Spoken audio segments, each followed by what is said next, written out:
ఓం శ్రీ మహాగణాధిపతయే నమః. ఓం శ్రీ సాయినాథాయ నమః.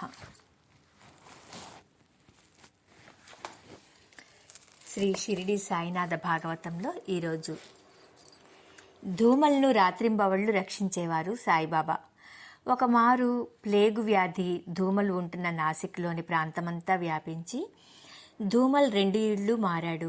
3వ ఇంట్లోకి మారబోగా సాయిబాబా వద్దని వెనకటి ఇంట్లోనే ఉండమని శ్యామా చేత ఉత్తరం రాయించారు. చుట్టూరా ఎందరో ప్లేగు వ్యాధికి బలి అవుతున్నా బాబాను నమ్మిన ధూమల్ కుటుంబంలో ఎవ్వరికీ ఏ హాని జరగలేదు సరికదా. ఒకసారి బాబాయే స్వయంగా, ధూమల్, నీ గురించే రాత్రంతా ఆలోచిస్తున్నాను సుమా అన్నారు. అంతకంటే సద్గురు కృపకు తార్కాణం ఏమున్నది కనుక. సాయిపై గల ద్వేషంతో బాబాపై ఒక దొంగతో బాబాకు సన్నిహిత సంబంధం ఉన్నదని కేసు పెట్టారు కొందరు స్థానిక ఈర్ష్యాపరుడు. సాయిబాబాను కోర్టుకి ఈడ్చి ఆయనను మామూలు మనిషిగా రుజువు చేద్దామని వారి తాపత్రయం. కానీ తెల్ల ప్రభుత్వంలోని చాలామందికి సాయిబాబా ఒక మహిమాన్వితుడైన యోగి పుంగవుడనే నమ్మకం కలిగింది ఆసరికే. అందుచేత ఆ కేసు విచారణ షిరిడీలోనే జరపవలసిందిగా ఆదేశాలిచ్చారు. అది కూడా బాబా లీలే. మేజిస్ట్రేట్ వద్ద ఉండి వకీలు, గుమస్తాలు వచ్చారు షిరిడీకి. ఆయన మసీదు ముందు ఉండే శిలపై కూర్చున్నారు ఎప్పటిలానే. మీ పేరు అన్నాడు ఆ వకీలు. సాయిబాబా అంటారు జనం అన్నారు బాబా. మీకంటూ ఒక పేరు లేదా అన్నాడు వకీలు. అనంతనామాలలో ఏది పెట్టి పిలిచినా పలుకుతాను అన్నారు బాబా. మీ ఊరు అని వకీలు అడిగితే విశ్వం అంతా నా ఊరే అన్నారు బాబా. మీ పుట్టుక తేదీ గుర్తుందా అన్నాడు వకీలు. బాబా పకపకా నవ్వారు. కొన్ని కోట్ల మార్లు పుట్టాను. ఏ కాలం, ఏ యుగం, ఏ మాసం, ఏ పక్షం, ఏ రోజు, ఏ తిథి, ఏ ఘడియ చెప్పమంటారు అని బాబా అన్నారు. మీరు నిజాలు చెప్పాలి అన్నాడు వకీలు కాస్త కోపంగా. సర్వసంగ పరిత్యాగులమైన మేము అబద్ధం ఎందుకు చెప్పాలి అన్నారు బాబా ఉగ్రంగా చూస్తూ. వకీలు కాస్త జంకాడు. ప్రభుత్వం తరపున ఈ ప్రశ్నలు వేసి తీరాలి. తన ధర్మం తను ఆచరించాలి వృత్తిరీత్యా. మీ వయస్సు అడిగాడు వకీలు. చెప్పానుగా, చావు పుట్టుకలు ఎరుగని నా వయస్సు ఎంతో నాకే తెలియదు. పోనిండి, మీకు సంవత్సరాల లెక్క అవసరమైతే కొన్ని లక్షల సంవత్సరాలని వ్రాసుకోండి అన్నారు బాబా. అబద్ధం చెబుతున్నారా మళ్ళీ జంకుతున్నా అడిగాడు వకీలు. చతుర్విధ పురుషార్థాలకు ద్వారమైన ఈ ద్వారకామాయిలో ప్రవేశించిన ఎవ్వరూ అబద్ధం చెప్పలేరు అన్నారు బాబా అలౌకిక దృష్టితో అనంతంలోనికి చూస్తూ. ఆ వకీలుకు ఆ దివ్య దృష్టి అంతరంగంలోనికి చుచ్చుకుపోయింది. అతడిలో ప్రకంపన ప్రారంభమైంది.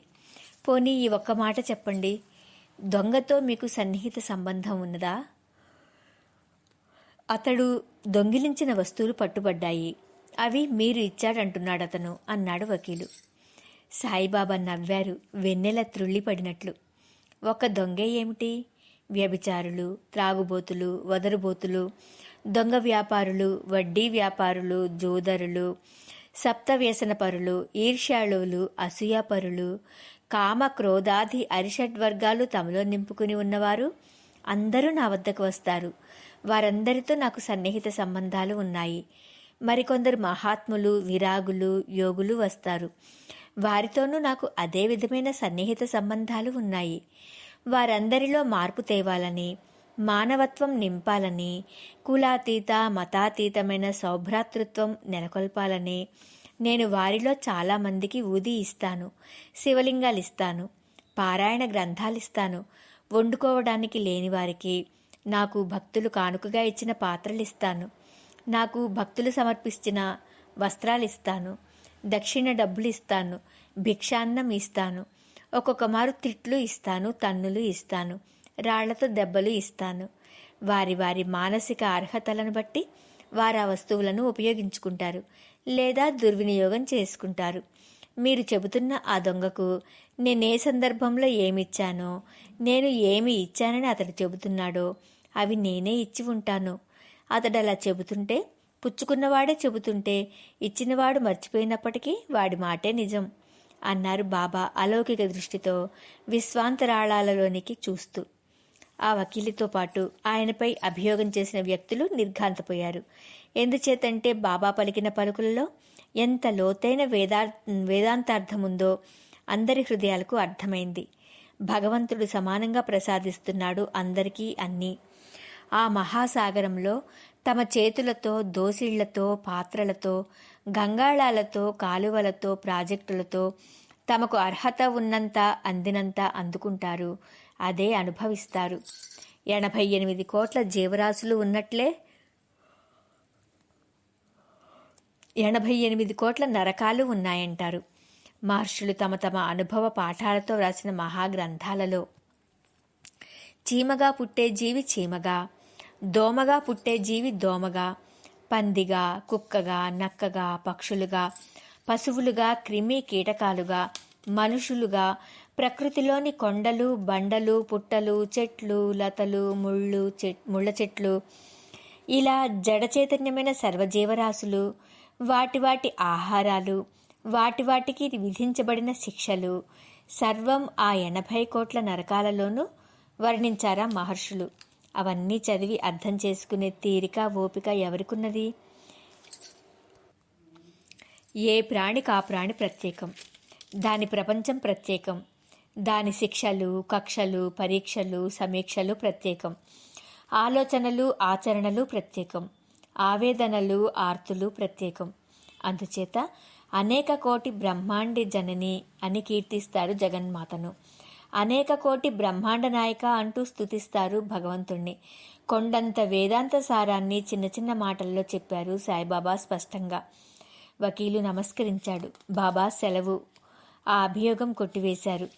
సరిగ్గా అలాగే ఇప్పుడు బాబా సేవకుడైన రఘుపైన, మరొక 5గురిపైన ఒక మార్వాడీ స్త్రీని మానభంగం చేశారన్న అబద్ధపు అభియోగం సృష్టించి రఘును జైలుపాలు చేశారు. షిరిడీ గ్రామంలోని కొందరు బాబాపై అసూయ ఉన్నవారు. రఘు బాబాను స్మరిస్తూ కన్నీరు మున్నీరుగా విలిపిస్తున్నాడు జైల్లో. సాయిబాబా అతడికి అభయం ఇచ్చాడు, స్వప్న దర్శనం ఇచ్చి. తాత్యా పాటిల్ కోతే ఆ కోర్టు కాగితాలు తీసుకుని కాపర్డే వద్దకు, కాకా దీక్షిత్ వద్దకు వెళ్ళాడు. కానీ కేసు బలంగా ఉందని, ముద్దాయిలుగా రఘు మొదలైన వారికి శిక్ష పడటం ఖాయమని భావించారు. కానీ సాయిబాబా ఆ కాగితాలు ధూమల్ వద్దకు తీసుకెళ్లమని చెప్పారు.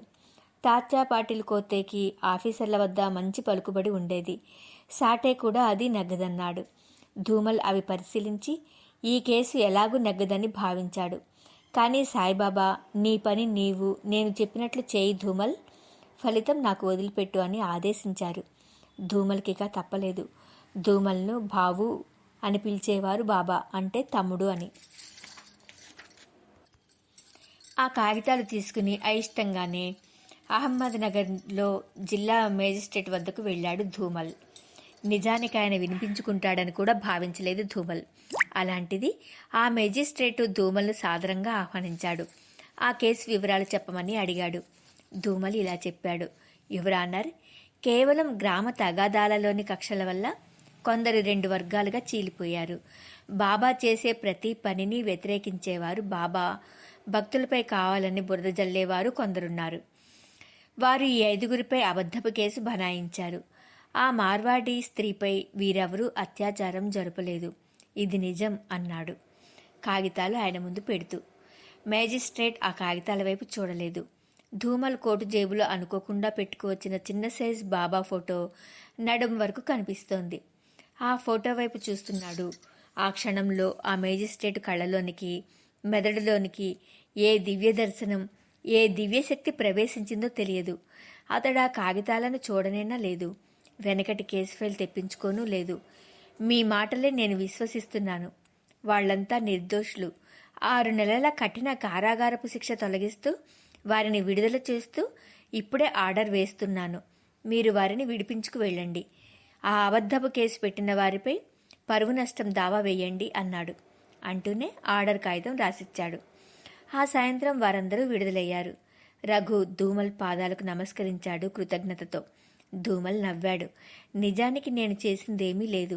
బాబా అపార కృప తప్ప నా గొప్పంటూ ఏమీ లేదు ఈ విషయంలో అన్నాడు ధూమల్. ఆ కేసులో అతడికి రాష్ట్రమంతటా గొప్ప కీర్తి వచ్చింది. కానీ ధూమల్ పదే పదే బాబాకు నమస్కరిస్తూ వినయంతో చెప్పాడు అందరికీ. రఘుకు స్వప్న దర్శనమిచ్చి అభయం ఇచ్చిన సాయిబాబా దివ్య లీల ఇది. ఆ మేజిస్ట్రేట్కు నా జేబులోని బాబా ఫోటో కనిపించడము, బాబా దివ్య దర్శనం ఆయనకు కావడంతోనూ అతడా తీర్పు కేవలం కేసు కాగితాలు పరిశీలించకుండానే ఇవ్వడము బాబా దివ్య లీలే తప్ప నేను వాదించినది సాధించినది ఏమీ లేదు. ధూమలకు భార్య మరణించి అప్పటికి 2 సంవత్సరాలైంది. బూటిని వివాహం చేసుకోమని చెప్పిన రాధాకృష్ణ అయి ధూమల్ను వివాహం చేసుకోమని ఏనాడు చెప్పలేదు. రాధాకృష్ణ ఆయికి ఎవరో స్త్రీలు చెప్పారు ధూమల్ కేసు విషయం అంతా. ఆ రోజతడు ఆమె ఇంటికి వెళ్ళాడు. సంశయిస్తూనే అడిగాడు, ఆయి, బూటిలానే నేను మరో పెళ్లి చేసుకోవచ్చునా అంటూ. రాధాకృష్ణ అయి పకపకా నవ్వింది. ఆమె తనని ఎగతాళి చేస్తుందేమోననుకున్నాడు ధూమల్. చిన్నబుచ్చుకున్నాడు, నొచ్చుకున్నాడు. అతడి మనోభావాలు గుర్తించి ఆయి అంది. బావు అని. తమ్ముడు అని పిలుస్తుంది రాధాకృష్ణ అయి. బావు అని మిమ్మల్ని పిలిచారు సాయి మహారాజు. ఎందుకు? తన స్వంత తమ్మునిగా భావిస్తూ. మహానుభావుడైన సాయి మహారాజుకు తమ్ముడయ్యే గొప్ప అదృష్టం మీకు దక్కింది. అంతకంటే 2వ వివాహం గొప్పదా ధూమలన్నయ్య? బూటీ వేరు, నీవు వేరు. బూటీ లౌకికుడు, డబ్బు తప్ప మరో ప్రపంచం తెలియని భోగి. నీవో బాబా మార్గదర్శకత్వంలో మోక్ష సోపానాలు అధిరోహిస్తున్న వాడివి. మధ్యలో యోగ భ్రష్టుడివి ఎందుకు కావాలి? నేనెలా చెబుతాను నిన్ను పెళ్లి చేసుకోమని అందామె. ఆమె ముఖంలో ఆ సమయంలో కనిపించిన దివ్య తేజస్సు ధూమల్ ఏనాడూ చూడలేదు. ధూమల్కి భార్య మరణించే నాటికి పిల్లలు లేరు. మధ్య వయస్కుడు.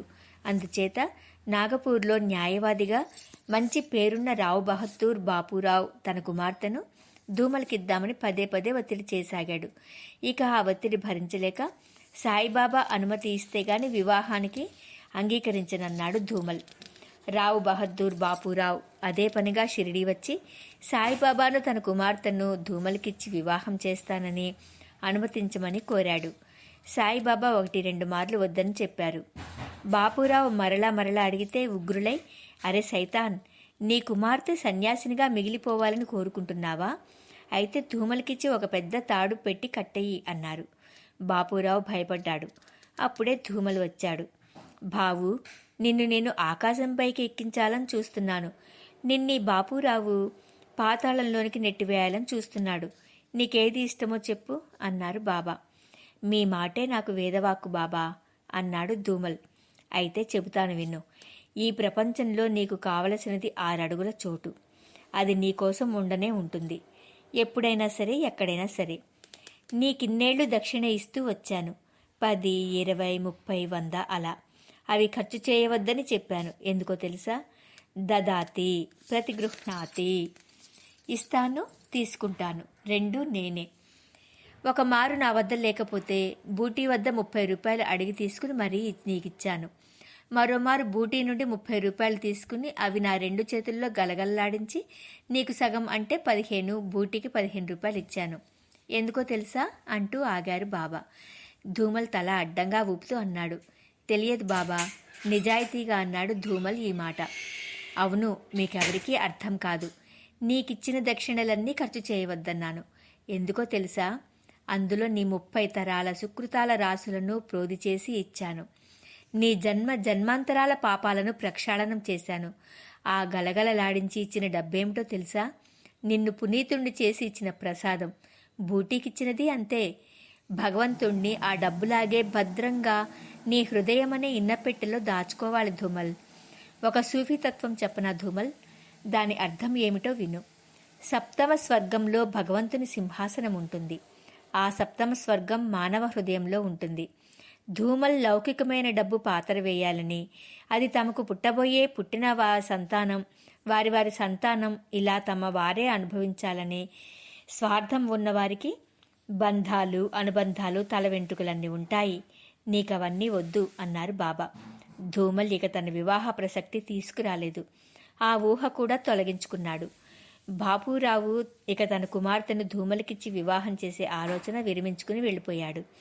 15వ అధ్యాయం సమాప్తం. ఈ అధ్యాయంలో బాబా భక్తులైన ధూమల్, గోపాలరావు బూటీ, పరిస్థితులు, మనస్థితులు, వారికి బాబా నిర్దేశించిన జీవితాలు, కర్తవ్యాలు, బోధలు వివరణ ఉన్నది. ఈ అధ్యాయం భక్తి శ్రద్ధలతో పారాయణం చేసిన భక్తులకు శ్రీ షిరిడీ సాయినాథుడు ఇహపర సుఖ సంపదలను తప్పక ప్రసాదిస్తాడు.